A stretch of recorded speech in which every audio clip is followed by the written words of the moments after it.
ഇപ്പൊ രാജഭരണമല്ല, പിന്നെ എന്തിനങ്ങനെ ഒരു സ്റ്റാറ്റസ്, അല്ലെങ്കിൽ എന്തിനങ്ങനെ ഒരു നെയിം, അല്ലെങ്കിൽ ഇപ്പൊ ഒരു കാസ്റ്റ് സിസ്റ്റം എന്താ, അങ്ങനെ സ്ഥിരം കേൾക്കുന്നതാ.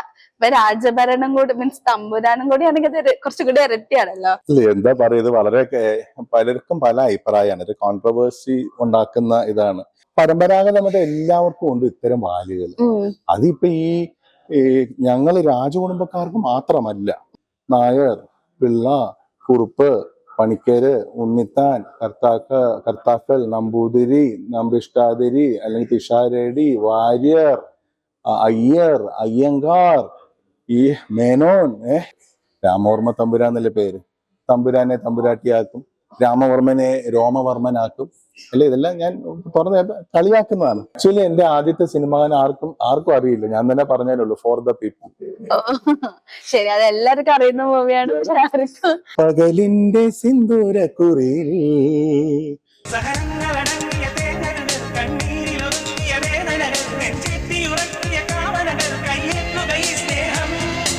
ഇന്നെന്റെ യൗവനരാഗങ്ങൾ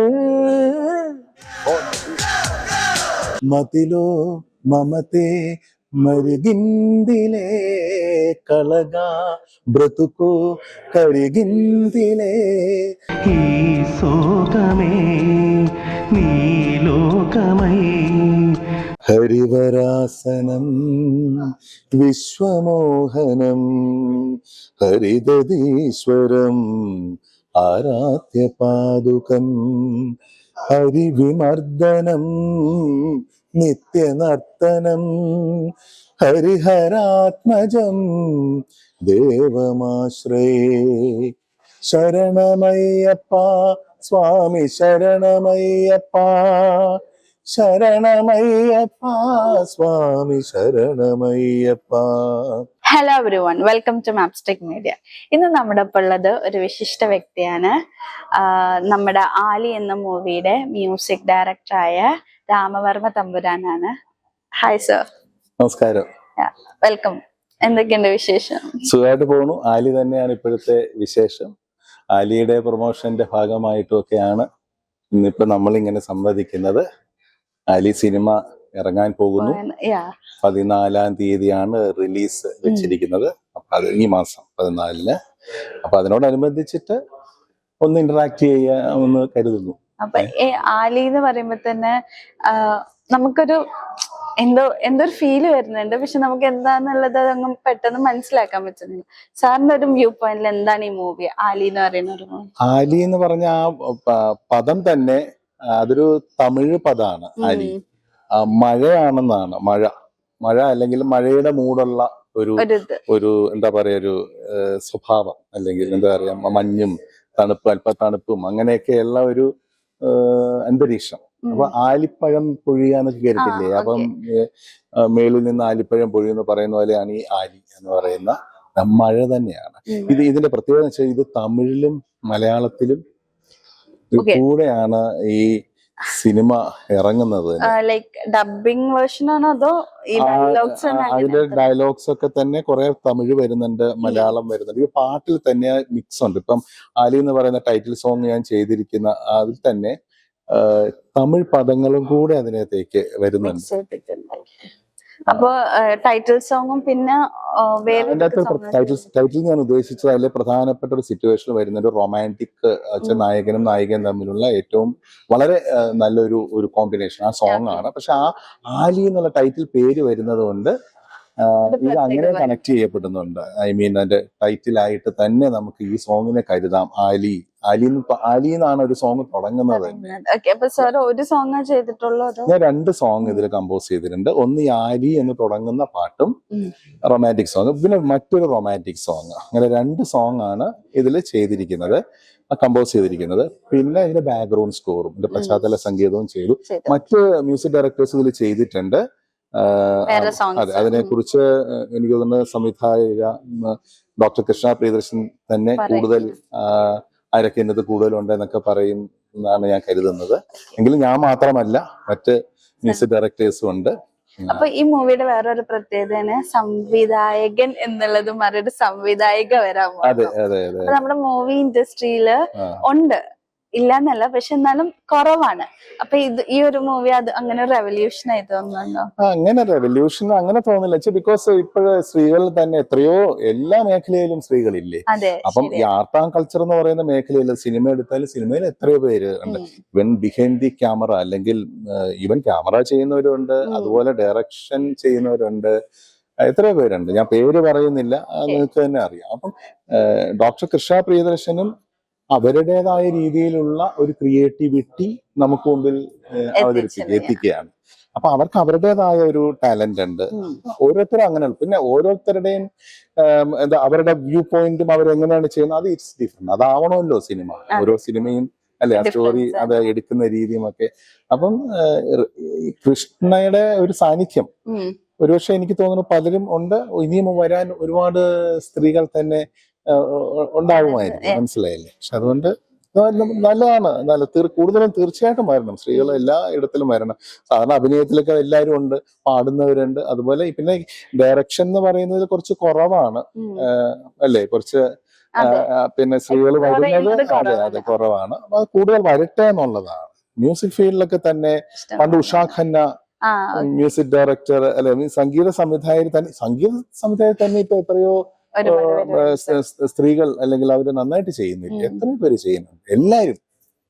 എല്ലാരും പാടുക മാത്രമല്ല, ഇവരൊക്കെ ക്രിയേറ്റിവിറ്റി ഉള്ളവരാണ്. അപ്പൊ അവരൊക്കെ they're all composing their own വേ.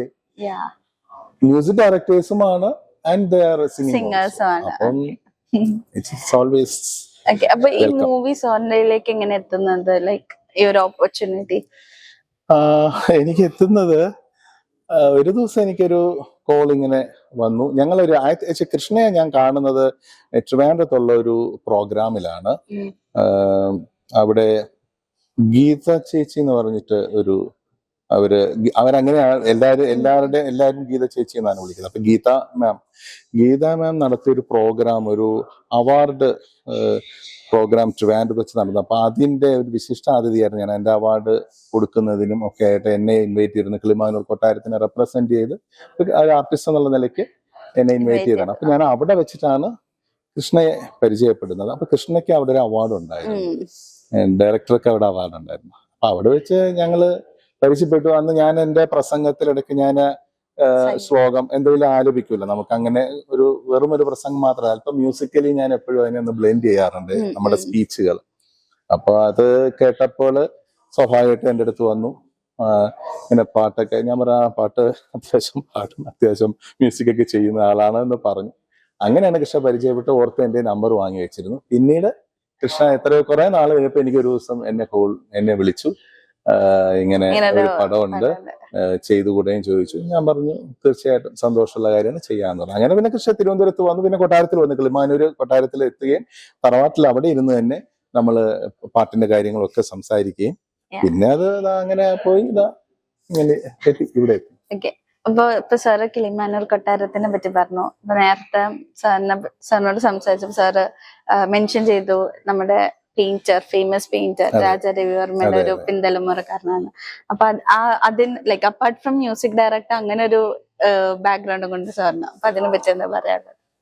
അത് തന്നെയാണ് എൻ്റെ ഏറ്റവും വലിയൊരു ഭാഗ്യം എന്ന് പറയുന്നത്. വെച്ചാൽ നമ്മള് അവിടെ നിന്ന് ജനിച്ചു, അല്ലെ? നമ്മളല്ല, എനിക്ക് പലപ്പോഴും തോന്നുന്നു എന്റെ ജീവിത യാത്രയില് എന്നെ ഗൈഡ് ചെയ്യുന്നതും എന്നെ പല സ്ഥലത്തും കൊണ്ട് എത്തിക്കുന്നത്, നമുക്ക് എന്തെങ്കിലും കഴിവ് തന്നിരിക്കുന്നതൊക്കെ നമ്മുടെ ഗ്രേറ്റ് ആൻസസ്റ്റേഴ്സ് ആണ്, അല്ലെ? ആ വേരുകളാണ്, ആ പാരമ്പര്യമാണ്. അതിനെ ഒരിക്കലും നമുക്ക് മറക്കാൻ കഴിയില്ല. അപ്പൊ രാജാ രവിവർമ്മ എന്ന് പറയുന്ന കിളിമാനൂർ കൊട്ടാരത്തിന്റെ, കേരളത്തിന്റെ, ഭാരതത്തിന്റെ ഒരേ ഒരു ചിത്രകാരൻ, അന്നും ഇന്നും നിറഞ്ഞു നിൽക്കുന്ന ഒരു ഐക്കണാണ്, അല്ലെ? ഒരു വിളക്കാണ്. മാത്രമല്ല Raja Ravi Varma the father of Indian modern painting, അല്ലെ? അപ്പൊ രവിവർമ്മയുടെ കുടുംബത്തിൽ ജനിച്ചു. അപ്പൊ രവിവർമ്മ, ഞാൻ എപ്പോഴും ആയിരിക്കും, ഞങ്ങൾ ചിത്രമെഴുത്ത് അമ്മാവൻ എന്ന അദ്ദേഹത്തിനെ ഞാൻ കണ്ടിട്ടില്ലല്ലോ. ഞങ്ങളുടെ 1906 ഒക്ടോബർ 2 അദ്ദേഹം നമ്മെ വിട്ടുപോയി. 1848 ഏപ്രിൽ 29 അദ്ദേഹത്തിന്റെ ജനനം. അപ്പൊ ആ ഒരു ചുരുങ്ങിയ കാലഘട്ടത്തിനകത്ത് നമ്മളെ വിട്ടുപോയതിൽ പിൻതലമുറക്കാര് ആ പരമ്പരയാണല്ലോ.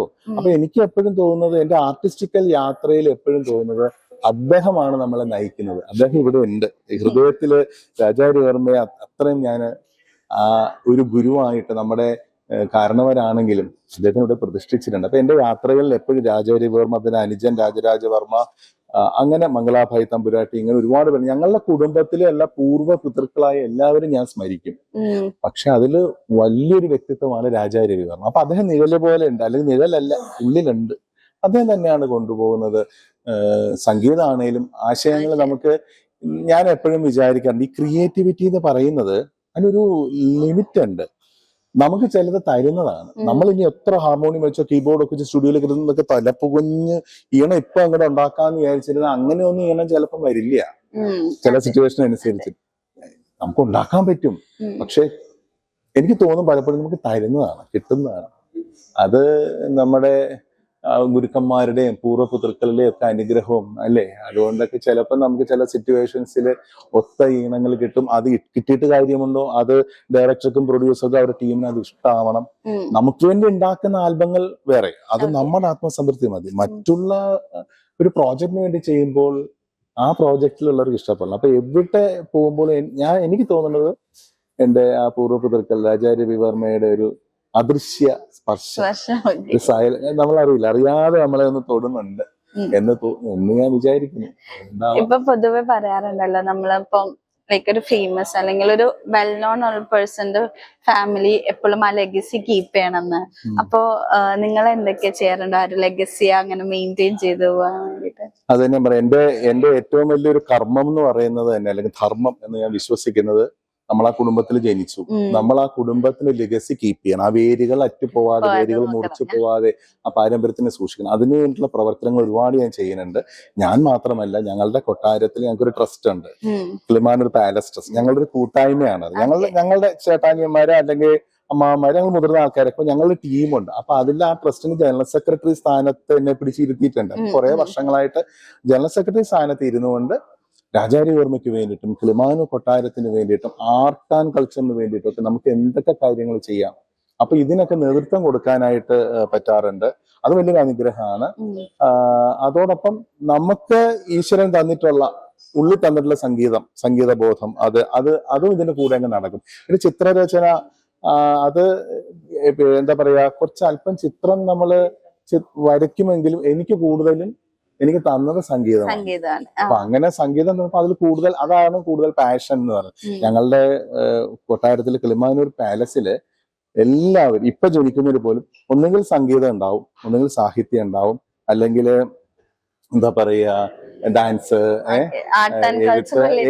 എല്ലാ മേഖലയിലും ചിത്രകല എല്ലാം ഇപ്പോഴും ഉണ്ട്. പക്ഷെ നമുക്കിപ്പോ ആരെയും ഒന്നും പറയാൻ പറ്റില്ല. ബിക്കോസ് കാലം മാറി, രാജഭരണം പോയി, എല്ലാവരും നന്നായി പഠിച്ചു, എല്ലാവരും വലിയ വലിയ നിലയിലെത്തി, ഡോക്ടർമാര്, എഞ്ചിനീയർമാര്, IT മേഖലകളിലും അധ്യാപകരും ബിസിനസ്സുകാരും ഒക്കെ ആയിട്ട് ഞങ്ങളുടെ കുടുംബാംഗങ്ങൾ പലരും സ്കാറ്റേർഡ് ആണ് അറൌണ്ട് ദി വേൾഡ്. പക്ഷെ എല്ലാവരുടെ ഉള്ളിൽ ഈ പറയുന്ന കലയും സാഹിത്യവും, ഈ ആർട്ട് ആൻഡ് കൾച്ചർ ഉണ്ട്. ഇതൊക്കെ പുറത്തേക്ക് ഈ കലയെ അല്ലെങ്കിൽ ഇതിനെ ഒഴുക്കി വിടുന്നത് റിട്ടയർമെന്റിന് ശേഷമാവും. അവരുടെ ഉള്ളിലുണ്ട്, അവർ വരയ്ക്കും പാടും ഒക്കെ ചെയ്യും, പക്ഷെ ആരും പ്രൊഫഷണലായിട്ട് അത് എടുത്തിട്ടില്ല. പക്ഷെ റിട്ടയർമെന്റും അല്ല സ്വസ്ഥമായ ജീവിതം വരുമ്പോൾ ചിലര് വരച്ചു തുടങ്ങും, ചിലര് പാടി തുടങ്ങും, ചിലര് ഡാൻസ് ചെയ്ത് തുടങ്ങും, അങ്ങനെ എഴുതി തുടങ്ങും. ഇങ്ങനെ ഞങ്ങളുടെ കുടുംബത്തില് ഒരുപാട് പേരുണ്ട്. പിന്നെ ഞാൻ ഒരു ഫ്രീലാൻസ് ആണ്. ഞാനങ്ങൊരു വൈറ്റ് കോളർ ജോബിലൊന്നും നിൽക്കുന്ന അങ്ങനെ ഒരാളല്ല. എനിക്ക് എപ്പോഴും ഈ കൊട്ടാരത്തിന്റെ പരിപാലനം, രവിവർമ്മയുമായി ബന്ധപ്പെട്ടുള്ള യാത്രകൾ, ആർട്ട് ആൻഡ് കൾച്ചറിനായിട്ടുള്ള എന്റെ ഒരു ജീവിതം, അതിനിടയ്ക്ക് അല്പം സംഗീതം എനിക്ക് തന്നു, അതും അതിന്റെ കൂടെ നടക്കും. ഇതിനെല്ലാം കാരണം ഞാൻ നേരത്തെ ചോദിച്ചതുപോലെ അതിന്റെ ഉത്തരം എന്ന് പറയുന്നത് ഇവരുടെയൊക്കെ അനുഗ്രഹം. അവര് കൂടെ ഉണ്ട്, അങ്ങനെ പോകും. നമ്മളിപ്പോ ഏറ്റവും കൂടുതൽ കോൺട്രവേഴ്സി ആയി കേൾക്കുന്ന ഒരു കാര്യമാണ് പേരിന്റെ ഒപ്പം ഫാമിലി നെയിം അല്ലെങ്കിൽ ഒരു വാല് ചേർക്കാന്നുള്ളത്. കാരണം ഇപ്പൊ ഈ അടുത്ത് തന്നെ നമ്മുടെ ഇഷ്ടംപോലെ രാജഭരണം എന്ന് സാർ നേരത്തെ പറഞ്ഞല്ലോ. അപ്പൊ ഇപ്പൊ രാജഭരണം അല്ല, പിന്നെ എന്തിനങ്ങനെ ഒരു സ്റ്റാറ്റസ്, അല്ലെങ്കിൽ എന്തിനങ്ങനെ ഒരു നെയിം, അല്ലെങ്കിൽ ഇപ്പൊ ഒരു കാസ്റ്റ് സിസ്റ്റം എന്താ, അങ്ങനെ സ്ഥിരം കേൾക്കുന്നതാ. ഇപ്പൊ രാജഭരണം കൂടി മീൻസ് തമ്പുരാനും കൂടി ആണെങ്കിൽ അത് കുറച്ചുകൂടി ഇരട്ടിയാണല്ലോ. അപ്പൊ ആ ഒരു വ്യൂ പോയിന്റിനെ പറ്റി എന്താ പറയാനുള്ളത്? എന്താ പറയുന്നത്, വളരെ പലർക്കും പല അഭിപ്രായമാണ്. ഒരു കോൺട്രവേഴ്സി ഉണ്ടാക്കുന്ന ഇതാണ്. എനിക്ക് അത്തരം കാര്യങ്ങളും താല്പര്യമില്ല. നമ്മൾ ഒതുങ്ങി പോകുന്ന ഒരാളാണ്. പിന്നെ എനിക്ക് ചിലപ്പോൾ തോന്നാറുണ്ട്, അതിന് കാരണം വെച്ചാല് ഈ പരമ്പരാഗതമായിട്ട് എല്ലാവർക്കും ഉണ്ട് ഇത്തരം വാലുകൾ. അതിപ്പോ ഈ ഈ ഞങ്ങൾ രാജകുടുംബക്കാർക്ക് മാത്രമല്ല തമ്പുരാൻ, തമ്പുരാട്ടി അല്ലെങ്കിൽ വർമ്മ എന്നൊക്കെ ഒരു ടൈറ്റിൽസ് ആണ്, അല്ലെങ്കിൽ പേരിനൊപ്പമുള്ള വാലുകളാണ്. ഇതെല്ലാവർക്കും ഉണ്ട്. നായർ, പിള്ള, കുറുപ്പ്, പണിക്കര്, ഉണ്ണിത്താൻ, കർത്താക്കൾ, നമ്പൂതിരി, നമ്പിഷ്ടാതിരി അല്ലെങ്കിൽ പിഷാരടി, വാര്യർ, അയ്യർ, അയ്യങ്കാർ, ഈ മേനോൻ, ഇങ്ങനെ വാലുകൾ കൊണ്ട് അഭിഷേകമാണ് എവിടെ തിരിഞ്ഞാലും. എന്നിട്ട് ജാതിയില്ല, മതമില്ല, സമുദായമില്ല എന്ന് പറയുകയും ചെയ്യും. ഈ വേരുകളുണ്ട്. അപ്പൊ എനിക്ക് തോന്നുന്ന കാര്യം, നമ്മളുടെ ഈ വാലുകളെല്ലാം നിൽക്കുവാണല്ലോ ഇപ്പോഴും. അപ്പൊ ഒന്നുകിൽ എല്ലാ വാലുകളും മുറിച്ചു മാറ്റപ്പെടണം. അതിനായി ഗവൺമെന്റ് ഒരു ഓർഡർ പാസ്സാക്കണം. കേരള ഗവൺമെന്റ് ചെയ്യാം, അല്ല ഇന്ത്യ ഗവൺമെന്റ് ചെയ്യാം. ഇനി തൊട്ട് ഇത്തരം വാലുകൾ ആരും ഉപയോഗിക്കാൻ പാടില്ല എന്ന് പറഞ്ഞിട്ട് ഒരു ഓർഡർ എടുക്കണം. അതല്ലെങ്കിൽ പിന്നെ ഗസറ്റ് കൊടുത്ത് നമ്മൾ അതിന്റെ പേരുകൾ മാറ്റി ഓരോരുത്തർക്കും ചെയ്യാം. അവർക്ക് വേണ്ടാന്നുണ്ടെങ്കിലേ പണിക്കർ എന്നുള്ളത് മാറ്റാം, കുറുപ്പ് എന്നുള്ളത് മാറ്റാം, എന്ത് വേണമെങ്കിലും മാറ്റാം. എത്ര പേരുണ്ട് അതിപ്പോ ഇതിൽ മാത്രമല്ല, ഓരോ കമ്മ്യൂണിറ്റിയിലും ഇല്ലേ. ഇപ്പൊ നമ്മളങ്ങനെ പറയുമ്പോ ഹിന്ദു എന്നുള്ളത് മാത്രമല്ല, ഇപ്പൊ ക്രിസ്ത്യൻ സമുദായത്തിലും മുസ്ലിം സമുദായത്തിലും ഒക്കെ ചില സ്ഥാനപ്പേരുകളും അല്ലെങ്കിൽ ഇതെല്ലാം ഇല്ലേ, ഓരോരുത്തർ എല്ലാത്തിലും ഉണ്ട്. അപ്പൊ ഞാൻ പറഞ്ഞു, ഇതൊന്നും ഒരു വിഷയമാക്കേണ്ട ആവശ്യം തന്നെയില്ല. ഇതൊക്കെ കാലാകാലങ്ങളില് നമ്മള് ഇങ്ങനെ അനുഭവിച്ചു വരുന്നതാണ്. ഇതിപ്പോ ഈ രാമവർമ്മ തമ്പുരാൻ എന്നുള്ള എന്റെ പേര് ഞാനിട്ടതല്ലല്ലോ. ഞാൻ ജനിച്ച് എനിക്ക് ഓർമ്മ വെക്കുന്നത് ഇപ്പൊ പേരിടൽ കർമ്മത്തിൽ എന്റെ അച്ഛനോ അമ്മാവന്മാരോ അല്ലെങ്കിൽ അവരൊക്കെ അല്ലേ ഇത് ഇടുന്നത്, രാമവർമ്മ തമ്പുരാൻ. ഞാൻ ആഗ്രഹിച്ചിട്ടാണോ? ഇട്ട് സ്കൂളിലും കൂടെ വന്നു കഴിഞ്ഞാൽ പിന്നെ നമ്മൾ എന്ത് ചെയ്യും? ഈ പേര് നമുക്ക് അത് വെച്ചല്ലേ നമുക്ക് എങ്ങനെ മാറ്റാം? എന്റെ പേര്, എന്റെ പാസ്പോർട്ട്, എന്റെ SSLC ബുക്ക്, എന്റെ ആധാർ, എല്ലാ ഒഫീഷ്യൽ രേഖകളും രാമവർമ്മ തമ്പുരാൻ. എനിക്ക് എന്ത് ചെയ്യാൻ പറ്റും? അല്ലെങ്കിൽ ഞാൻ ഗസറ്റ് കൊടുത്ത് ഇത് മാറ്റണം. അപ്പൊ ഒന്നുകിൽ പുതിയ നിയമങ്ങൾ തരണം. എനിക്ക് പക്ഷെ ഈ പേരുകൾ അപ്പൊ അതൊക്കെ ഇപ്പൊ എന്റെ എല്ലാവരും ഇല്ലേ. ഞാൻ വേറൊരു കാര്യം പറയട്ടെ, വളരെ എന്റെ ഒരു വ്യൂ പോയിന്റ് ആണ്. ഇപ്പൊ നമ്മളിപ്പോ ഇതെല്ലാം പേരുകളെല്ലാം വാലൊക്കെ എല്ലാവരും വാലുകൾ ഉപേക്ഷിക്കണമെന്ന് പറഞ്ഞു കഴിഞ്ഞാൽ, ഇവിടുത്തെ രാജഭരണം മാത്രമല്ല, രാജഭരണം ജനാധിപത്യ ഭരണം വന്നു. ഈ ഭരണതലത്തിലിരിക്കുന്ന എത്രയോ നമ്മൾ ഏറ്റവും അധികം ആദരിക്കുന്ന ബഹുമാനിക്കുന്ന രാഷ്ട്രീയ വ്യക്തിത്വങ്ങൾ, അവർക്കും വാലുകളുണ്ട്. അപ്പൊ ഇതെല്ലാം മാറ്റേണ്ടി വരും. ആ വാലുകൾ മാറ്റി പുതിയ സ്മാരകങ്ങൾ പേര് അടിച്ചുണ്ടാക്കേണ്ടത്. ഇപ്പൊ ഇവരുടെ പ്രതിമ ഉണ്ടെങ്കിൽ, ഫോർ എക്സാമ്പിൾ എല്ലാവരും ഇപ്പം EMS നമ്പൂതിരിപ്പാട് അങ്ങനെയല്ലേ പറയുന്നത്? പേരുണ്ടല്ലോ, ഒരു PK വാസുദേവൻ നായർ അല്ലേ, എല്ലാത്തിലും ഇല്ലേ?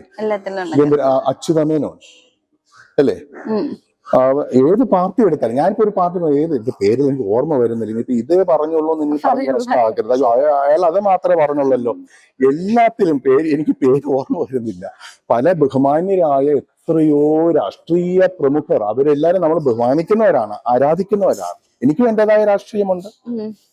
അപ്പം അത്തരം രാഷ്ട്രീയത്തിലെ അഗ്രഗണ്യരായവർക്കും വാലുകളുണ്ട്. അപ്പൊ അതും മാറ്റണം, എല്ലാം മാറ്റണം. ഞാൻ പറയുന്നത് പുതിയൊരു സംവിധാനം വരണം. ഇനി തൊട്ട് വാലുകൾ ആരും ഉപയോഗിക്കാൻ പാടില്ല.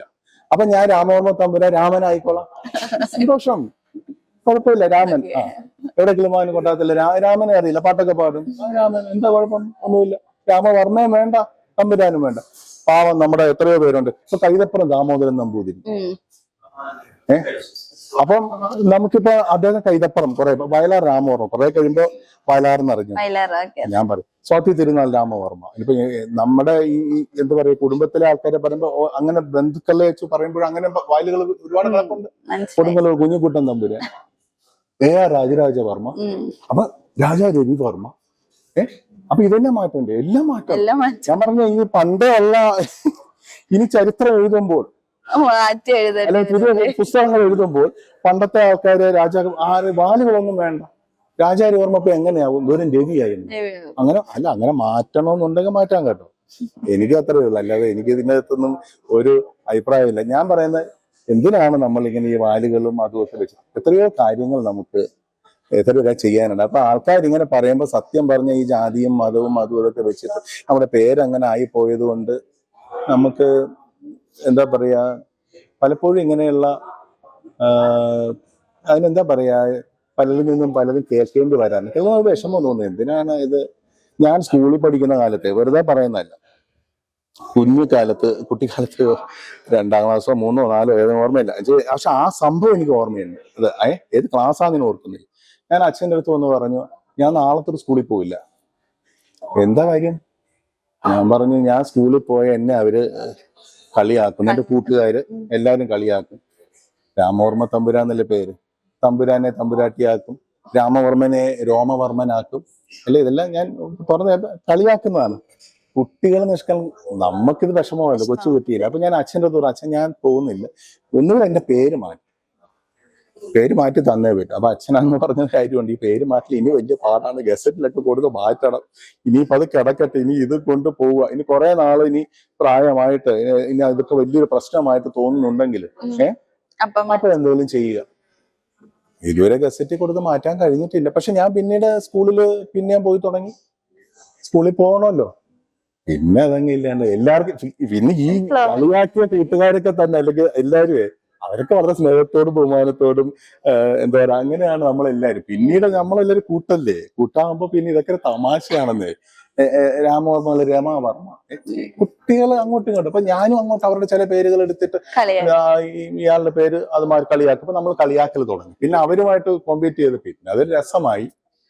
പക്ഷെ ഇതെല്ലാം ജീവിതത്തിലുള്ളത്, ഇതെല്ലാം നമ്മൾ സഹിച്ചോളൂ. നമ്മളൊരു വഴി കൂടെ പോയിക്കോളുക, നമ്മുടെ കർമ്മം ചെയ്ത് മുന്നോട്ട് പോകും. ആർക്കും ഒരു ഉപദ്രവം ഉണ്ടാക്കരുത്, നമ്മളായിട്ട് ആരെയും വേദനിപ്പിക്കരുത്. അത്ര എനിക്കും പറയാനുള്ളൂ.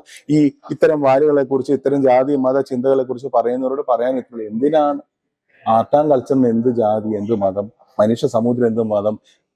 മഹാനായ ശ്രീനാരായണ ഗുരുദേവനെ ഓർക്കണ്ടേ? അദ്ദേഹം എന്താ പറഞ്ഞത്? അത് പാലിക്കുന്നുണ്ടോ? ഒരു ജാതി, ഒരു മതം, ഒരു ദൈവം, മനുഷ്യർ ആരെങ്കിലും ഫോളോ ചെയ്യുന്നുണ്ടോ? അതുപോലെ അദ്ദേഹം വേറെ എന്താ കാണിച്ചത്? ആധ്യാത്മികതയുടെ ഉന്നതത്തിലെത്തി, സ്പിരിച്വാലിറ്റിയുടെ വലിയൊരു തലത്തിൽ ജീവിച്ച ആളാണ് ഗുരുദേവൻ. ഗുരുദേവൻ പ്രതിഷ്ഠ ചെയ്തപ്പോൾ എന്താണ്, കണ്ണാടി പ്രതിഷ്ഠ ചെയ്തപ്പോ കുറെ പേര് വന്ന് ബഹളമൊക്കെ ഉണ്ട്. ഇല്ല, ഞാൻ ഗുരുദേവൻ പറഞ്ഞിട്ടുണ്ട്, ഇത് ഈ പ്രതിഷ്ഠയുടെ പ്രത്യേകത നോക്കിക്കോളാൻ പറഞ്ഞു, കണ്ണാടിയിൽ നോക്കാൻ പറഞ്ഞു. ഓരോരുത്തരും നോക്കുമ്പോ എന്താ, നമ്മുടെ മുഖം തന്നെ കാണുന്നു. ഇതാണ് പ്രതിഷ്ഠ. അഹം ബ്രഹ്മാസ്മി തത്വമസി. ഈ തത്വമസിയുടെ പൊരുൾ നമ്മൾ മനസ്സിലാക്കിയാൽ പിന്നെ ഇതിനൊന്നും അർത്ഥമില്ല. ബ്രഹ്മാസ്മി തത്വസ്മി. ഗുരുദേവനെ പോലെയുള്ള മഹാന്മാരായ ആചാര്യന്മാര് ഇന്ത്യയിൽ പറഞ്ഞിരിക്കുകയാണ്. വലിയ വലിയ മഹർഷിവര്യന്മാര്, നമ്മുടെ വേദാന്തങ്ങൾ ഉപനിഷത്തുകളും ഒക്കെ ഉണ്ട്. ഇപ്പൊ ഒന്നും വേണ്ടല്ലോ അല്ലെ, ഈ വിവേകാനന്ദ സ്വാമികൾ അല്ലെ, എത്ര ഈ അഭിനവ കാലത്ത് തന്നെ എത്ര പേര് പറയുന്നുണ്ട് ഇത്, പക്ഷെ ആരും ഉൾക്കൊള്ളുന്നില്ല. അപ്പൊ ഞാൻ പറയുന്ന ഏറ്റവും എളുപ്പം തത്വമസി പൊരുളൊന്ന് മനസ്സിലാക്കാമോ. ആ തത്വമസിന്റെ റിയലൈസേഷനിലേക്ക് എത്താൻ വലിയ പാടായിരിക്കാം നമുക്ക്, പക്ഷെ അറ്റ്ലീസ്റ്റ് മനസ്സിലാക്കാം, ഞാനും നീ ഒന്നാണ്, അതാണ് നീ, ഇത് തന്നെയാണ് അത് എന്നുള്ള ആ ഒരു ഭാവം കണ്ണാടി എടുത്ത് കാണിച്ചു തന്നിട്ട്, നിന്റെ മുഖമല്ലേ, നീ തന്നെയാണ് ഈശ്വരൻ, നീ തന്നെയാണ് ദൈവം, അഹം ബ്രഹ്മാസ്മി തത്വമസി. ഈ പൊരുള് മനസ്സിലാക്കിയാൽ ഒരു കുഴപ്പമൊന്നുമില്ല. ഈ പൊരുള് മനസ്സിലാക്കില്ല. അതുകൊണ്ട് എന്ത് വരുമെന്നറിയാം, ശബരിമലയിൽ എപ്പോഴും കയറേണ്ടി വരും. അവിടെ കയറുമ്പോൾ എഴുതി വെച്ചിട്ടുണ്ട് തത്വമസി. ഈ തത്വമസിയുടെ പൊരുള് മനസ്സിലാക്കിയാൽ പിന്നെ അങ്ങോട്ട് പോകണ്ട. അയ്യപ്പൻ തന്നെ പറയുന്നുണ്ട്, ഉള്ളിലാണ് സ്വാമി തിന്തകത്വം അയ്യപ്പ തിന്തകത്വം എന്ന് പറഞ്ഞ, സ്വാമി എന്റെ അകത്ത് അയ്യപ്പൻ നിന്റെ അകത്ത്, അങ്ങനെ ഒരു ഇത് പറയാറുണ്ട് അല്ലെ. അപ്പം അയ്യപ്പൻ തന്നെ പറയുന്നുണ്ട്, എന്നെ കാണാൻ നിങ്ങൾ വരണമെന്നില്ല, ഇവിടെ വന്ന് ഒരു തവണ ഈ തത്വമസി മനസ്സിലാക്കിയാലേ പിന്നെ നിങ്ങൾ പടി കയറുന്നില്ല. നിങ്ങളുടെ എല്ലാം അഹം ഉള്ളിൽ ഞാനുണ്ട്, നിങ്ങൾ എവിടെ ഇരിക്കുന്നു അവിടെയാണ് ക്ഷേത്രം. അതിന് വേറൊരു വലിയൊരു ഉദാഹരണം ഞാൻ പറയാം. വലിയൊരു കവിയെ നമുക്ക് ഓർക്കേണ്ടി വരും, മഹാനായ ബിച്ചു തിരുമല സാറ്. ഈ കവികൾ എഴുതുന്ന ചിലരുടെ ആശയങ്ങൾ എത്രത്തോളം നമ്മളെ ചിന്തിപ്പിക്കുന്നറിയാം. അദ്ദേഹം എഴുതി, ഹൃദയം ദേവാലയം പോയ വസന്തം നിറമാല ചാർത്തുന്ന ആരണ്യ ദേവാലയം, മാനവ ഹൃദയം ദേവാലയം. കേട്ടിട്ടുണ്ടോ ഈ പാട്ട്? എന്താ പാട്ട്, ജയവിജയന്മാര് ചെയ്ത പാട്ട്. ഇതിന്റെ അർത്ഥം നോക്കൂ, അതിന്റെ അടുത്ത വരികളോ ഞാൻ വഴി കാണാതെ എനിക്കറിയില്ല, ഓർമ്മയെന്ന് പാടാ. ആനകളില്ലാതെ അമ്പാരിയില്ലാതെ ആറാട്ട് നടക്കാറുണ്ട് ഇവിടെ,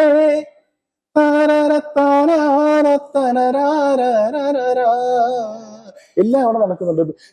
ശീവേലിയും എഴുന്നള്ളിപ്പും അതും ഇതും ഒക്കെ നടക്കുന്നുണ്ട്.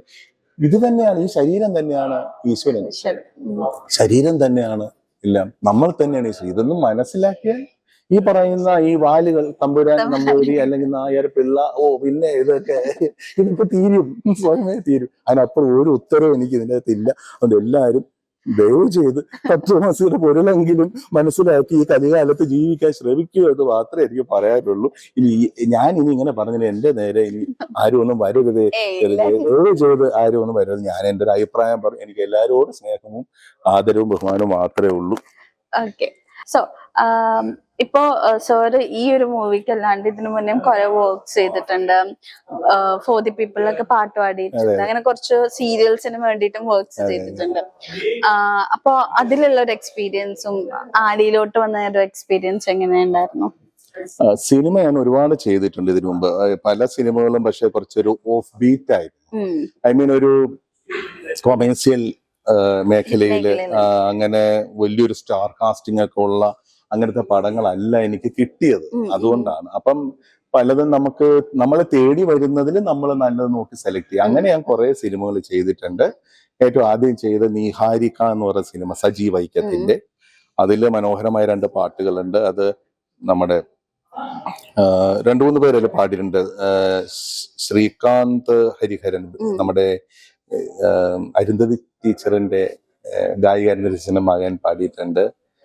എന്റെ തന്നെ ഒരു കസിൻ പാടിയിട്ടുണ്ട്. അതില് നിലമ്പൂർ പോലത്തെ ഒരു വർമ്മ പാടിയിട്ടുണ്ട്. സരിത രാജീവ് സിംഗർ പാടിയിട്ടുണ്ട്. ആരൊക്കെ അതിൽ കുറെ പേരുടെ പാടിയിട്ടുണ്ട്. നീഹാരിക കഴിഞ്ഞിട്ട് പിന്നെ നിദ്രാടനം എന്ന് പറഞ്ഞ പടം ചെയ്തു, സജീവ് വൈക്കത്തിന്റെ 2 പടം. പിന്നെ എത്രയോ കുറെ പടങ്ങൾ. അതിൽ വളരെ എനിക്ക് തൃപ്തി തന്ന പടങ്ങളിൽ ഒന്ന് പുഴയമ്മ എന്ന് പറഞ്ഞിട്ട് ഗോകുലം ഗോപാലൻ സാറിന്റെ പ്രൊഡക്ഷനിൽ പുഴയമ്മ, വിജീഷ് മണി സംവിധാനം ചെയ്തു. അത് പുഴകളെ കുറിച്ചിട്ടുള്ള ഒരു പരിസ്ഥിതി ചിത്രമായിരുന്നു. അത് വളരെ അതിന്റെ വയലാർ ശരത്ചന്ദ്രവർമ്മയുടെ ശരത്തിയന്റെ വരികളായിരുന്നു. അതിൽ 3-4 പാട്ടുണ്ട്. അതിൽ വൈക്കം വിജയലക്ഷ്മി പാടിയിട്ടുണ്ട്. ശ്രേയ ജയ്ദീപ്, പഴയ കുട്ടി ശ്രേയ ജയ്ദീപ്. അതിൽ മീനാക്ഷി എന്ന് പറഞ്ഞ അവതാരക, മീനാക്ഷി ആണ് അതിൽ നായിക. ഒരു കുട്ടിയുടെ ക്യാരക്ടറായിരുന്നു.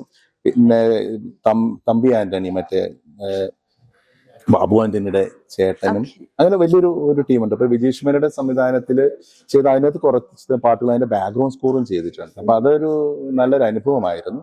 അതിൽ കുറെ നല്ല പാട്ടുകളൊക്കെ ഉണ്ട്. പിന്നെ ഉള്ളത് വേണുനാരായണ സംവിധായകൻ ഒരുപാട് ഡോക്യുമെന്ററീസ് ഒക്കെ ചെയ്ത് അദ്ദേഹത്തിന്റെ സിനിമ ജലസമാധിയുടെ ബാക്ക്ഗ്രൗണ്ട് സ്കോർ ഞാൻ ചെയ്തു. പിന്നെ AB അനൂപ് മെഡിമിക്സിന്റെ ഒക്കെ ഓണറായ AB അനൂപും അവരുടെ ഒരു കൂട്ടായ്മയും ചേർന്ന് വിശ്വഗുരു എന്ന് പറഞ്ഞ ശ്രീനാരായണ ഗുരുദേവനെ കുറിച്ചിട്ട് ഒരു ബയോ എപ്പിക് മൂവി ചെയ്തിരുന്നു. അതിന്റെ സംഗീതം അത് ഗിന്നസിലൊക്കെ അത് വന്നിട്ടുണ്ട്. ഏറ്റവും ചുരുങ്ങിയ സമയം കൊണ്ട് 52 മണിക്കൂറോ അങ്ങനെ എന്തോ ചുരുങ്ങിയ സമയം കൊണ്ട് ഷൂട്ട് ചെയ്ത് അത് എല്ലാ വർക്കുകളും കഴിഞ്ഞിട്ട് അത് സ്ക്രീനിങ്, അതിന്റെ ബാക്ക്ഗ്രൗണ്ട് സ്കോറും അതിലൊരു ടൈറ്റിൽ സോങ്ങും ഞാൻ ചെയ്തിട്ടുണ്ട്. പിന്നെ ഉണ്ട് പല പടങ്ങള്, കുറേയധികം പടങ്ങളുണ്ട്. വിശുദ്ധ പുസ്തകം, തന്മയി, കുറേയധികം മൂവീസ് ചെയ്തിട്ടുണ്ട്. ഇത് അങ്ങനെയാണ് വന്ന് ഇപ്പം ഇതിലേക്ക് എത്തിയത്. പിന്നെ ഒരെണ്ണം ചെയ്ത് ഒന്നും അറിയാതെ, അത് എനിക്ക് വളരെ തൃപ്തി തന്നൊരു സിനിമയാണ്. അല്ല, റഫീഖ് അഹമ്മദിന്റെ വരികള്, അതിലെ ഒരു പാട്ട്, പക്ഷെ അത് ഞാൻ തന്നെ പാടിയതും. പലപ്പോഴും എന്താ വെച്ചാൽ ഈ പാട്ട് നമ്മളിലേക്ക് വരുന്നത് എനിക്ക് എപ്പോഴും പാടിപ്പിക്കാനാണ് ഇഷ്ടം. എന്നുവെച്ചാൽ പാടാനായിട്ട് മോഹിച്ച് നടന്നൊരു കാലം ഉണ്ടായിരുന്നു തുടക്കകാലത്തൊക്കെ. അന്ന് ഗായകനാവും, എല്ലാവരും ദാസേട്ടൻ എന്ന് പറയുന്ന ഒരു അത്ഭുത പ്രതിഭാസത്തിന് മുമ്പിൽ അതുപോലെ പാടാൻ പറ്റുമല്ലോ, അങ്ങനെയെങ്കിലും ഒക്കെ നമുക്ക് എവിടെയെങ്കിലും എത്തണ്ടേ എന്ന് വെച്ചാൽ അങ്ങനെ ഒരു മോഹമുള്ള ഒരുപാട് ഗായകരുണ്ട്. അപ്പൊ അക്കൂട്ടത്തിൽ ഞാനും ഉണ്ടായിരുന്നു. അങ്ങനെ ശ്രമിച്ചെങ്കിലും ഒരു നല്ലൊരു ഗായകൻ എന്നുള്ള പേരൊന്നും എനിക്ക് അങ്ങനെ ഉണ്ടായിട്ടില്ല. പക്ഷെ ഈ പറഞ്ഞ പോലെ തുടക്കകാലം തൊട്ട് നമ്മളിങ്ങനെ വന്ന് പിന്നീട് സംഗീത രംഗത്തേക്ക് വന്നപ്പോൾ കുറച്ച് പടങ്ങൾ ചെയ്തു. അതിൽ ഒന്നും അറിയാതെ റഫീഖ് അഹമ്മദ് സാറ് വരികൾക്ക്, അത് എനിക്ക് അത് സജീവ് വ്യാസനാണ് അതിന്റെ സംവിധാനം. അങ്ങനെ കുറെ പടങ്ങളുണ്ട്. ഏതെങ്കിലും വിട്ടിട്ടുണ്ടോ എന്നറിയില്ല. ഇത് ചിലത് കേൾക്കുമ്പോൾ എന്റെ ഫ്രണ്ട്സിനെ അയ്യോ എന്നാലും അദ്ദേഹം എന്റെ ആ പടത്തിന്റെ പറഞ്ഞില്ലല്ലോ ഒന്നും തോന്നരുത്, ഓർമ്മ ഇനി ലിസ്റ്റ് എടുത്ത് നോക്കണം, അല്ലെങ്കിൽ ഏതൊക്കെ കുറെ പടങ്ങളുണ്ട്. ചിലത് നമുക്ക് ഓർമ്മയിൽ വരില്ല. ഇന്റർവ്യൂലൊക്കെ പറ്റുന്ന അബദ്ധമാണ്. ചിലപ്പോൾ ഏറ്റവും പ്രിയപ്പെട്ട ചില ആൾക്കാർ പേര് പറയാൻ വിട്ടുപോകും, ചിലരെ കല്യാണത്തിന് വിളിക്കാൻ വിട്ടുപോകുന്നു പറഞ്ഞത് നമ്മൾ ഇന്റർവ്യൂവിൽ ഇരിക്കുമ്പോൾ പറയണമെന്ന് വെച്ചിട്ട് വന്നിട്ട് ചിലത് പറഞ്ഞു, അയ്യോ അത് പറഞ്ഞില്ലല്ലോ, ഇതാണ് അവസ്ഥ. അപ്പൊ ഞാനൊന്ന് പറഞ്ഞാൽ നമുക്ക് അടുത്ത ഇന്റർവ്യൂ പറയാലോ. അതെ അതെ അതെ അതെ. അടുത്ത ആരിൽ വിട്ടുപോകേണ്ട അടുത്തത് പറയാം, ഒരുപാടുണ്ടെന്നേ. പിന്നെ പാട്ടെന്ന് പറയുന്നത് സിനിമ ചോദിച്ചല്ലോ, അത് ആക്ച്വലി എന്റെ ആദ്യത്തെ സിനിമ ആർക്കും അറിയില്ല. ഞാൻ തന്നെ പറഞ്ഞാലുള്ളൂ, ഫോർ ദ പീപ്പിൾ. ശരി, അത് എല്ലാവർക്കും അറിയുന്ന മൂവിയാണ്. സാറിന്റെ ഫോർ ദ പീപ്പിളില് അത് 4 പേരാണല്ലോ, 4 നായകന്മാരാണ്. അപ്പൊ അതിൽ ഒരാളുടെ ശബ്ദം അതിനകത്ത് ഒരു പാട്ടില് ഞാനാണ്. ജാസി ഗിഫ്റ്റ് ആണ്, അറിയാലോ, ജാസി അറിയാലോ. ജാസി ആയിരുന്ന ഒരു സംഗീതം. അന്ന് ഞങ്ങള് ഓർക്കുന്നുണ്ട്, കൊച്ചിയിലെ തൃപ്പൂണിത്തുറയില് പൂജ റെക്കോർഡിംഗ് സ്റ്റുഡിയോ, ഇന്ന് സ്റ്റുഡിയോയിൽ വെച്ചിട്ടായിരുന്നു റെക്കോർഡിംഗ് ഒക്കെ. ആരുടെ ശബ്ദം കൊടുത്തതെന്ന് ഓർമ്മയുണ്ടോ? അതെനിക്ക് ഓർമ്മയില്ല. എന്തായാലും അതിനൊക്കെ ഒരാളുടെ ശബ്ദം.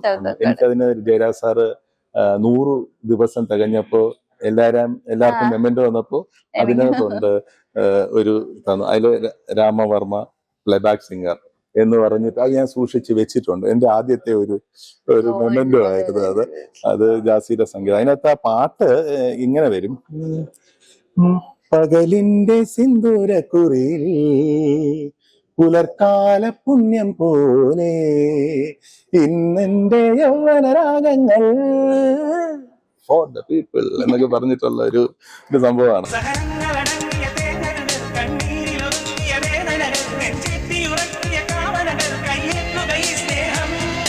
അപ്പൊ അതിനകത്ത് എല്ലാവരും കൂടി ചേർന്ന് പാടുന്ന ആ ഭാഗത്ത് ഒരു അവസരം കിട്ടി. പിന്നെ ചിലതിലൊക്കെ പാടിയിട്ടുണ്ട്. തമിഴ് ഈ നരിമ എന്ന് പറഞ്ഞ സിനിമയുടെ, നരിമ എന്ന് പറഞ്ഞ Suresh Gopi, M G Radhakrishnan sir അതിന്റെ സംഗീതം. അതിന്റെ തെലുങ്ക് പതിപ്പ് വന്നപ്പോൾ ഞാൻ അതിന്റെ തെലുങ്ക് വേർഷൻ ഞാൻ ചെന്നൈയിലുണ്ടായിരുന്നു. ആ സമയത്ത് അത് പാടിയത് ഓർമ്മയുണ്ട്. അതിന്റെ വരികള് അത് മുഴുവൻ അറിയില്ല, എന്നാലും അത് മലയാളത്തിൽ അത് പതിയെ പതിയെ പടിവാതിലിൽ അങ്ങനെ എന്തോ തുടങ്ങുന്നത്. ഞാനത് തെലുങ്കിൽ വന്നപ്പോൾ എൻ ജി ശ്രീകുമാർ സാറാണത് പാടിയിരിക്കുന്നത്.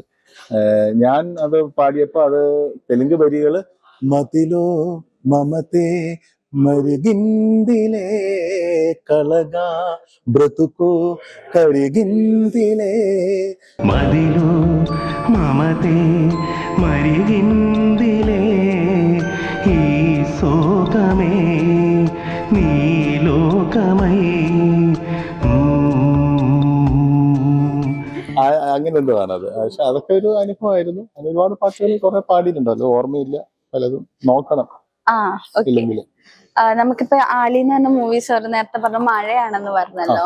അപ്പൊ അതില് വരുന്നുണ്ട് സീരിയൽസിന്റെ അത് പറഞ്ഞില്ല. അത് ഈ സിനിമാ സംഗീതത്തിന്റെ, അല്ലെങ്കിൽ നമുക്ക് ആ ഒരു മോഹം, സംഗീതം ഇനിയിപ്പം ഗായകന്റേതായ ഒരു പരിവേഷം നമുക്ക് എപ്പോഴും നമുക്കറിയാം. നമ്മളുടെ കലാകാരൻ ആദ്യം മനസ്സിലാക്കേണ്ടത്, ഞാൻ പഠിച്ചിട്ടുള്ളത് നമ്മുടെ പരിമിതികളാണ്.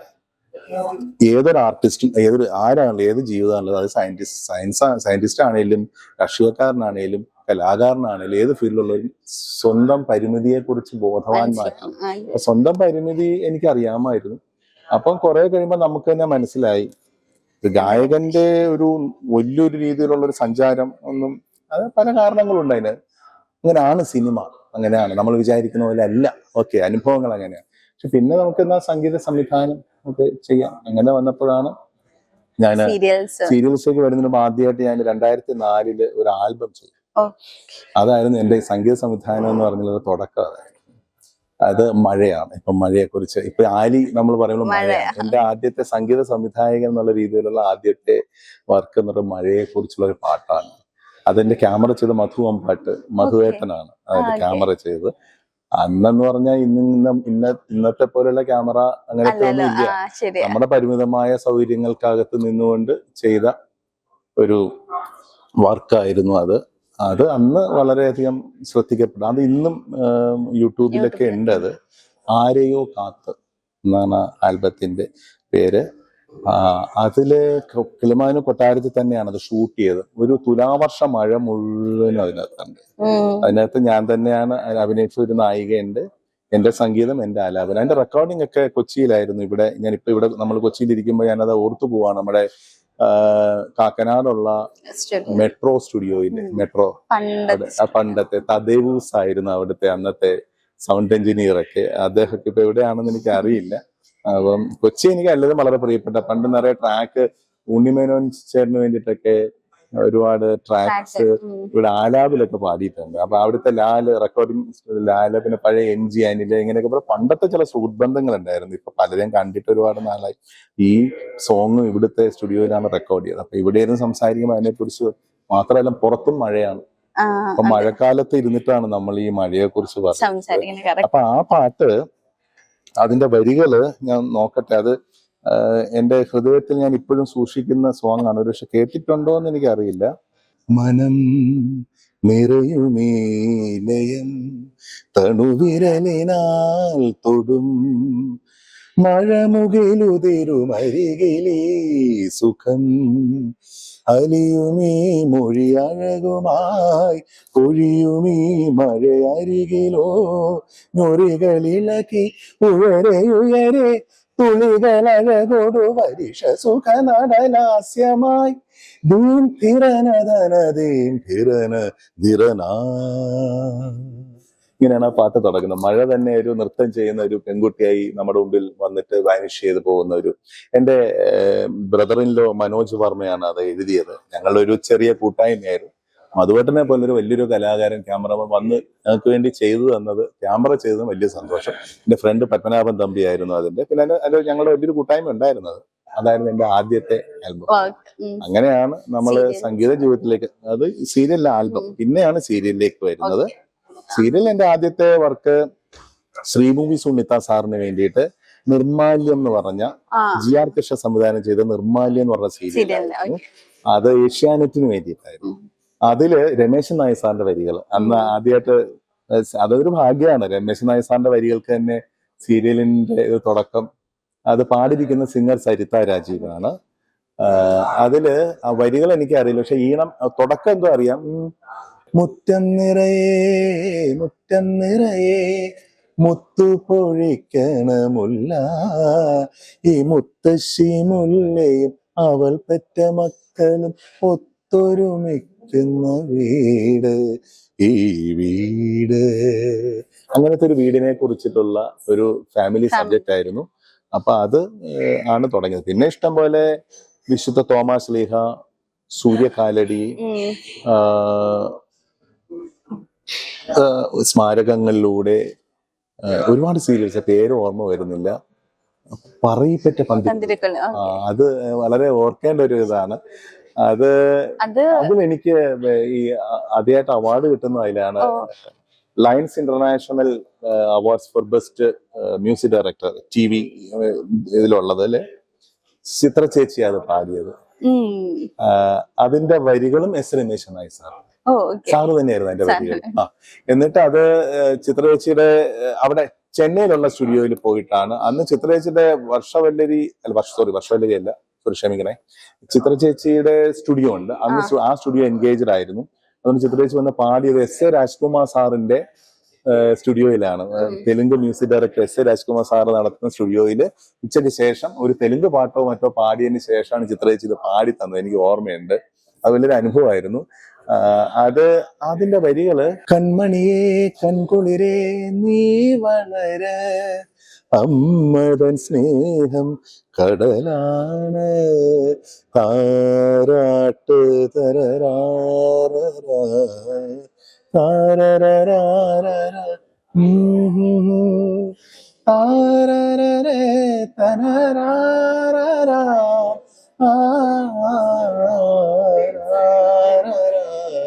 കൺമണിയെ കൺകുളിരേ നീ വളര.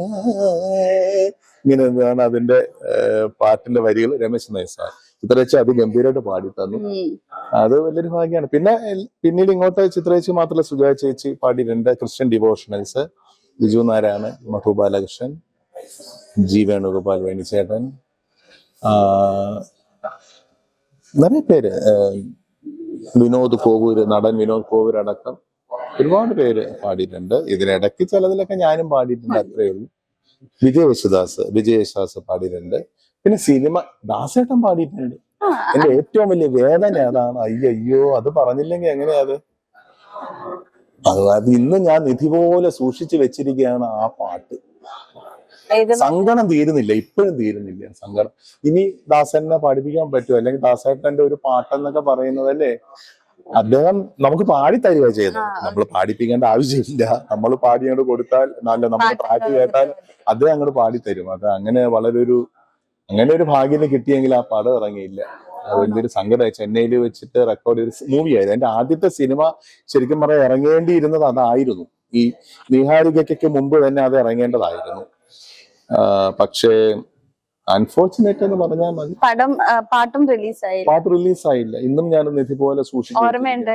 എന്റെ വരികള് ഒരു സുഖസാന്ത്വനമായി ഓ തരതരരാരരാ അനുവാദമില്ലാതെ നീ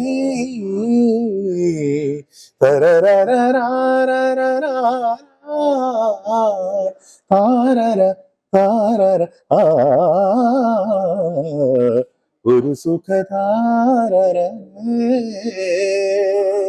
എന്താണ് ആ പാട്ട്. പക്ഷെ ദാസേട്ടന്റെ വോയിസ് എന്റെ ഇതുപോലെ സൂക്ഷിച്ചു വെച്ചിട്ടുണ്ട്. അതിങ്ങനെ ഓർക്കുന്നു. ആരോടും പറയാനും വയ്യ. ആ പടവ് ഇറങ്ങിയില്ല. ഇതാണ് സിനിമ എന്ന് പറയുന്നത്. അങ്ങനെയാണ് അൺസർട്ടനിറ്റി. നമ്മൾ റിലീസ് ചെയ്ത് കഴിഞ്ഞാലേ നമുക്ക് പാട്ടുണ്ട് എന്ന് ഉറപ്പിച്ചു കഴിഞ്ഞാൽ ഉണ്ട് കേട്ടോ. അതുവരെ മിണ്ടരുത്. ഏത് വർക്ക് ചെയ്താലും മിണ്ടാണ്ട് മൗനത്തിൽ ഇരുന്നോളുക. അതാണ് ഏറ്റവും നല്ലത്. അതെ അതെ അതെ. നമ്മുടെ മൂവി റിലീസ് ചെയ്യാൻ പോവാണ് ഈ മന്ത്. എന്താ നമ്മുടെ പ്രേക്ഷകരോട് പറയാനുള്ളത്? ആലി ഒരു പുതുമയുള്ള രീതിയിലാണ് എടുത്തിരിക്കുന്നത്. അതെനിക്കറിയാം. റൊമാൻറ്റിക് ആയിട്ടുള്ള ഒരുപാട് പടങ്ങൾ നമ്മൾ കാണുന്നുണ്ട്. എങ്കിൽ ഇതിനകത്തൊരു ഫ്രഷ്നെസ് ഉണ്ടെന്നാണ് ഞാൻ ബാക്ക്ഗ്രൗണ്ട് സ്കോർ ചെയ്യുമ്പോൾ ഞാൻ ഈ സീൻ കണ്ടുകൊണ്ടാണ് ചെയ്യുന്നത്. അത് കണ്ടതുകൊണ്ടാണ് എനിക്കത് പറയാൻ കഴിയുന്നത്. ഇതിലെ നായകനും നായികയും ഒരു ന്യൂ ഫേസസ് ആണ്. അപ്പം അതിൽ തന്നെ ഒരു രസമുണ്ട്. അവരുടെ ഒരു ഇന്ററാക്ഷനും പിന്നെ ഇതിൽ പ്രശസ്തരായ എല്ലാവരും കൃഷ്ണപ്രസാദ് അടക്കം, കൈലാഷ് അടക്കം, എത്ര പേര്, ജോബി, അങ്ങനെ ഡോക്ടർ രജത് കുമാർ അടക്കം ഒരുപാട് പേരുണ്ട്. നല്ല ഒരു ഇവൻ കൃഷ്ണ പോലും അഭിനയിച്ചിട്ടുണ്ട് അതിനകത്ത്. ഡോക്ടർ കൃഷ്ണ, പ്രൊഡ്യൂസർ തന്നെ, ഡയറക്ടർ തന്നെ അഭിനയിച്ചിട്ടുണ്ട്. അപ്പൊ ഇതൊരു നല്ലൊരു ചിത്രമായിരിക്കും. ഒരു ഡിഫറെന്റ് ആയിട്ട് ഒരു പ്രണയത്തിനെ തന്നെ ഒരു പ്രത്യേക രീതിയിൽ കൊണ്ടുവന്നിട്ടുണ്ട്. ഒരു വല്ലാത്തൊരു ചോക്ലേറ്റ് പ്രണയമൊന്നുമല്ല. ഇങ്ങനെ ഈ പ്രണയിച്ച് അങ്ങനെ എന്താ പറയുക, അങ്ങനെയാണല്ലോ ഇപ്പോഴും. ഒന്ന് പ്രണയിക്കുക, കളയുക, അങ്ങനെയല്ല.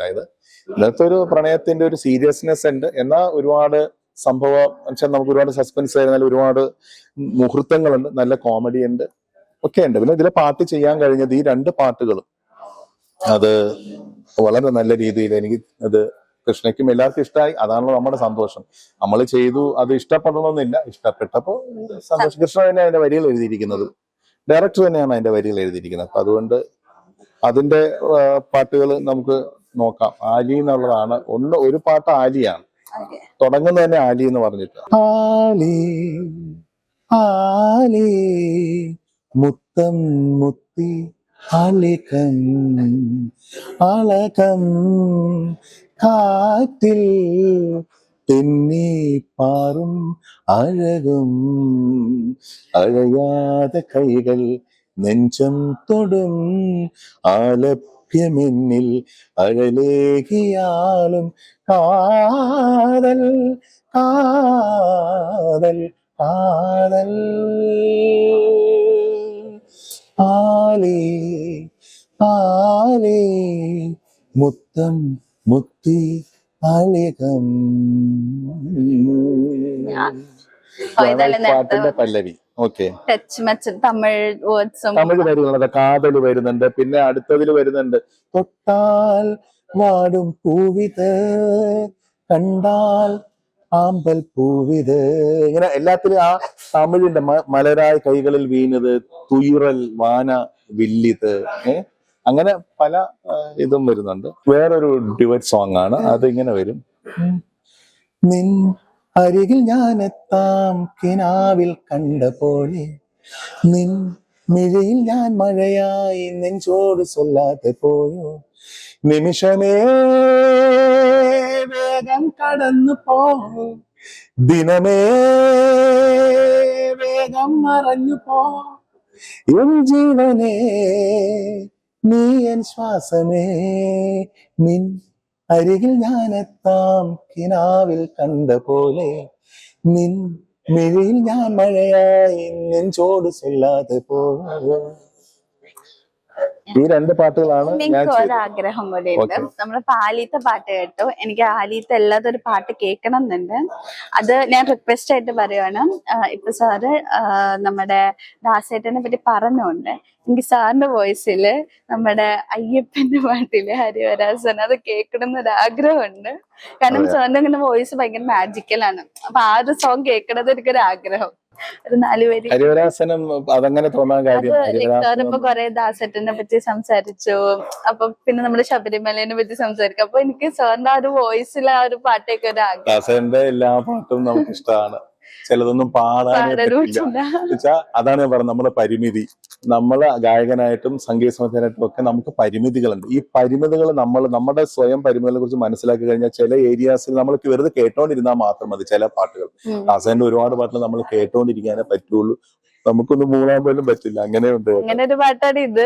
ഇത് ഒരു ഇത് പക്ഷെ എല്ലാവർക്കും പാടാൻ പറ്റുന്ന, പക്ഷെ ഹരിവരാസനം തന്നെ അതൊരു അത്ഭുതമായി. സാധാരണ ആരും ഈ ചാനലുകളിലൊക്കെ ആരും അങ്ങനെ ചോദ്യത്തില്ല ഹരിവരാസനം. ഞാൻ വളരെ അത്ഭുതപ്പെട്ടു. എന്റെ എനിക്ക് ദാസേട്ടന്റെ ഫേവറേറ്റ് സോങ് സത്യം പറഞ്ഞ ഹരിവരാസൻ. അത് കഴിഞ്ഞിട്ട് എനിക്ക് വേറെ ഏത് പാട്ടുള്ളൂ. അതുകൊണ്ട് ഞാനത് പറഞ്ഞു. അപ്പം പേരെന്താണ്? സന. അപ്പൊ സനയ്ക്ക് വേണ്ടിയിട്ടാണ്. സന ദാസന്റെ വലിയ ആരാധികയാണ്. അതുപോലെ ഹരിവരാസനത്തിന്റെ. അതുകൊണ്ട് ഞാൻ പാടാം അല്ലേ? ഹരിവരാസനം വിശ്വമോഹനം ഹരിദീശ്വരം ആരാധ്യപാദുകം ഹരിവിമർദ്ദനം നിത്യനർത്തനം ഹരിഹരാത്മജം ദേവമാശ്രയേ. ശരണമയ്യപ്പ സ്വാമി ശരണമയ്യപ്പ ശരണമയ്യപ്പ സ്വാമി ശരണമയ്യപ്പ. ശരണകീർത്തനം ശക്തമാനസം ഭരണലോലുപം നർത്തനാലസം അരുണഭാസുരം ഭൂതനായകം ഹരിഹരാത്മജം ദേവമാശ്രയേ. ശരണമയ്യപ്പ സ്വാമി ശരണമയ്യപ്പ ശരണമയ്യപ്പ സ്വാമി ശരണമയ്യപ്പ. കളഭദുസ്മൃതം സുന്ദരാനനം കളഭകോമളം ഗാത്രമോഹനം കളഭകേസരീ വാജിവാഹനം ഹരിഹരാത്മജം ദേവമാശ്രയേ. ശ്രിതജനപ്രിയം ചിന്തിതപ്രദം ശ്രുതിവിഭൂഷണം സാധുജീവനം ശ്രുതിമനോഹരം ഗീതലാലസം ഹരിഹരാത്മജം ദേവമാശ്രയേ. ശരണമയ്യപ്പ സ്വാമി ശരണമയ്യപ്പ ശരണമയ്യപ്പ സ്വാമി ശരണമയ്യപ്പ ശരണമയ്യപ്പ സ്വാമി ശരണമയ്യപ്പ ശരണമയ്യപ്പ സ്വാമി ശരണമയ്യപ്പ ശരണമയ്യപ്പ സ്വാമി ശരണമയ്യപ്പ സ്വാമി ശരണമയ്യപ്പ. സ്വാമിയേ അയ്യപ്പ സ്വാമിയേ അയ്യപ്പ ശരണം അയ്യപ്പ.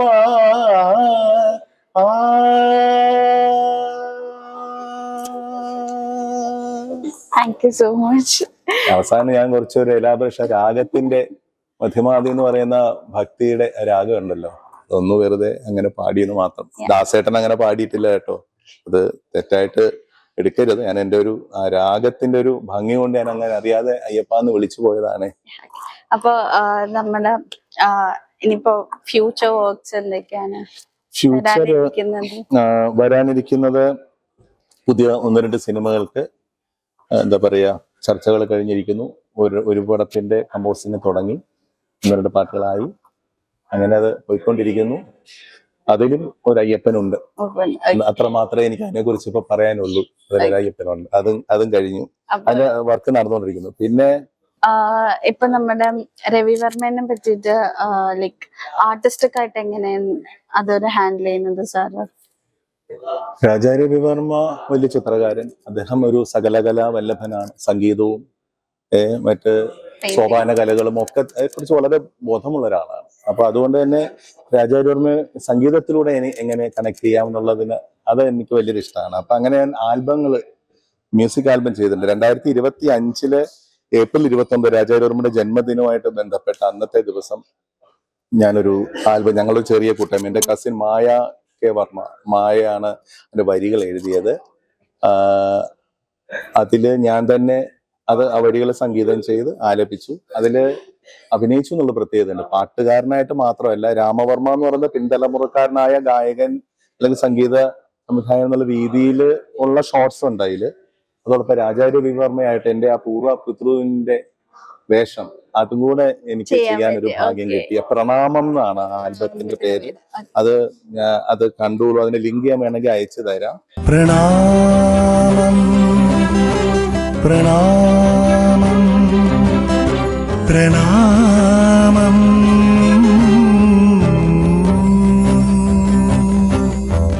അത് വളരെ ശ്രദ്ധ നേടിയ ഒരു ആൽബമാണ്. അത് ഗുരുവിനുള്ള അല്ലെങ്കിൽ ആ ചിത്രമെഴുത്ത് തമ്പുരാനുള്ള രാജാ രവിവർമ്മയ്ക്കുള്ള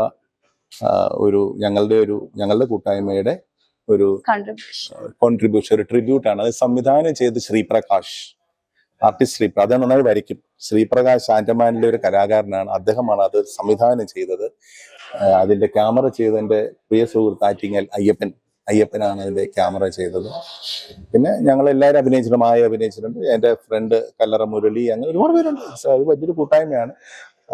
എന്റെ മറ്റൊരു കസിൻ BK കൃഷ്ണകുമാർ, ഒരുപാട് കുട്ടികളും ഒക്കെ ഉണ്ട്. അത് വളരെ പ്രതീക്ഷ നൽകി എടുത്ത അങ്ങനെ പ്രതീക്ഷയോടെ എടുത്താണ് അത്. പക്ഷെ നന്നായിട്ട് വന്നു. പ്രണാമം അതിന്റെ വരികള് ഞാൻ ജസ്റ്റ് രണ്ട് പല്ലവി ഞാൻ പാടാം. രാജാ രവിവർമ്മയെ കുറിച്ച് തന്നെ പിന്നെ ഇപ്പോഴും വളരെ റീസെന്റ് ആയിട്ട് ഇന്നലെ അത് ഫേസ്ബുക്കിലൊക്കെ അത് പോസ്റ്റ് ചെയ്തിട്ടുണ്ട്. കഴിഞ്ഞ മാസമാണ് അതിന്റെ ഒഫീഷ്യൽ യൂട്യൂബ് റിലീസ് ഉണ്ടായിരുന്നത്. അതില് ബംഗാളില് അല്ലെങ്കിൽ കൽക്കട്ടയില് കമ്പോസ് ചെയ്ത്, അവിടുത്തെ ഇമാൻ ചന്ദ്ര എന്ന് പറഞ്ഞ മ്യൂസിക് ഡയറക്ടർ കമ്പോസ് ചെയ്ത് ബംഗാളി ഭാഷയിൽ എഴുതിയതിന്റെ ട്രാൻസ്ലേഷൻ. അത് എഴുതിയത് ഡോക്ടർ മിനി ജോൺ. അപ്പൊ അവരാണ് ആ മലയാളത്തിലേക്ക് അതിനെ പരിഭാഷപ്പെടുത്തിയിട്ട് കൽക്കട്ടയിലെ അവരുടെ ഒരു ആവശ്യപ്രകാരം അതിനെ മലയാളീകരിച്ചിട്ട് ഞാനത്, ബംഗാളി സിംഗറാണ് ഒറിജിനൽ വേർഷൻ പാടിയത്, പക്ഷെ എന്റെ മലയാളം വേർഷൻ ഞാൻ പാടി. അതില് സിംഗർ ആയിട്ടാണ്. അപ്പൊ ഞാൻ കമ്പോസ് ചെയ്തതല്ല, അത് ഇമാൻ ചന്ദ്ര കമ്പോസ് ചെയ്യാണ്. അപ്പൊ അതിപ്പോ ഇറങ്ങി. അതായത് ഇന്നലെ അത് ഫേസ്ബുക്കിലൂടെ അത് പോസ്റ്റ് ചെയ്തു. ഒരു കഴിഞ്ഞ മാസം എൻഡില് അത് യൂട്യൂബില് റിലീസ് ആയിട്ടുണ്ട്. അതും എന്താണ് ഏത് കൈകളാൽ രൂപമാറുന്നു നീ എന്ന് തുടങ്ങുന്ന ഒരു പാട്ടാണ്. ഏതു കൈകളാൽ രൂപമാർന്നു നീ, ഏതു സ്വപ്നം വർണ്ണമാർന്നു ദേവി ഭാവമായി, ഏതു കൈകളാൽ രവിവർമ്മ അവസാനം പറയും. രാജാ രവിവർമ്മയുടെ കൈകളാലാണ് ഈ ദേവി ഭാവങ്ങളും ഈ പറയുന്ന മനോഹരമായ ചിത്രങ്ങൾ രൂപം കൊണ്ടത്. അപ്പൊ അവസാനം നമ്മൾ ഫൈനലി ഈ വരിയിൽ പറയുന്നത് അത് രാജാ രവിവർമ്മ. അപ്പൊ ഏത് കൈകളിൽ നിന്ന് തുടങ്ങി, അങ്ങനെ വളരെ ഇൻട്രസ്റ്റിംഗ് ആയിട്ടുള്ള ഒരു ആൽബമാണ്. അതും ഇപ്പൊ ഇറങ്ങിയതേ ഉള്ളൂ. അത് രവിവർമ്മ തൻ കൈകളാൽ രൂപമാർന്നു നീ.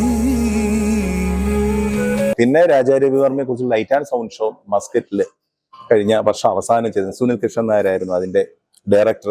അതിന്റെ ബാക്ക്ഗ്രൗണ്ട് സ്കോർ ചെയ്തു റോണി റാഫേൽ ആയിരുന്നു. അതിന്റെ മ്യൂസിക് സോങ്സ് ചെയ്ത റോണി റാഫേലും അതിന്റെ ബാക്ക്ഗ്രൗണ്ട് സ്കോർ 3 മണിക്കൂറിന് മേലെ വരും. കഥ പറയും ചിത്രങ്ങൾ, അതാണ് രാജാ രവിവർമ്മയെ കുറിച്ചിട്ടുള്ള ലൈറ്റ് ആൻഡ് സൗണ്ട് ഷോ. അപ്പൊ അതിന്റെ ബാക്ക്ഗ്രൗണ്ട് സ്കോറും ചെയ്തിട്ടുണ്ട്. അപ്പൊ ഇതൊക്കെയാണ് രവിവർമ്മയും സംഗീതവും തമ്മിൽ കണക്ട് ചെയ്തുകൊണ്ട് എന്റെ ഒരു യാത്ര. ഇനി വരാനിരിക്കുന്നു രവിവർമ്മയെ കുറിച്ചിട്ടുള്ള ഗംഭീരമായൊരു ഇംഗ്ലീഷ് വർക്ക് വരാനിരിക്കുന്നു. അത് ആ സമയത്ത് ഞാൻ അറിയിക്കാം. Thank you so much. വളരെ വളരെ സന്തോഷം. എല്ലാരോടും ഞാൻ ഈ പറഞ്ഞതൊക്കെ അധിക പ്രസംഗങ്ങൾ പറഞ്ഞിട്ടുണ്ടോ എന്ന് ചോദിച്ചാൽ എനിക്കറിയില്ല. പല കാര്യങ്ങളും ആങ്കർ ചോദിക്കുന്നതനുസരിച്ച് ചിലതിനൊക്കെ മറുപടി പറയേണ്ടി വന്നിട്ടുണ്ട്. അത്തരം കാര്യങ്ങൾ നിങ്ങൾ നല്ല രീതിയിൽ തന്നെ കാണണം എന്ന് മാത്രം അഭ്യർത്ഥിക്കുന്നു, അല്ലേ? അല്ലാതെ ഇപ്പൊ എന്താ പറയാ, സോഷ്യൽ മീഡിയ എന്ന് പറഞ്ഞാൽ അത്രയും അല്ലെ തിളങ്ങി വിളങ്ങി നിൽക്കുകയാണ് സോഷ്യൽ മീഡിയ. അതുകൊണ്ട് എല്ലാവരോടും എന്റെ സന്തോഷം, സ്നേഹം. ആലിക്ക് വേണ്ടിയിട്ട് പുതിയ പടം നിങ്ങൾ എല്ലാവരും കാണണം, ആലി കാണണം, ആലിയെ സപ്പോർട്ട് ചെയ്യണം. Thank you so much.